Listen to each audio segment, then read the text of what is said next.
So if you want to change your Spotify profile picture, it's actually very simple. The first thing you need to do is load up Spotify, and you want to make sure you're signed into the correct account. You also want to make sure Spotify is up to date, and it should be automatically, but if not, you want to re-download Spotify from the website. So once you've done all this, you want to go to the home screen, and then you want to click on your icon just in the top right.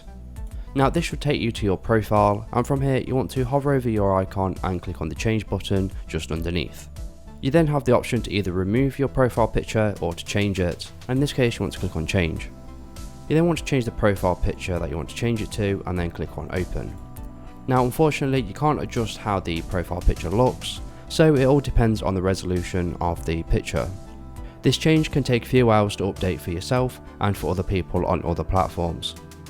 So if this video was helpful, please leave a like and pass it on to someone who may find it helpful as well. If you have any questions or comments, just leave them below and I'll reply to you as soon as possible. Thanks for watching and have a good day.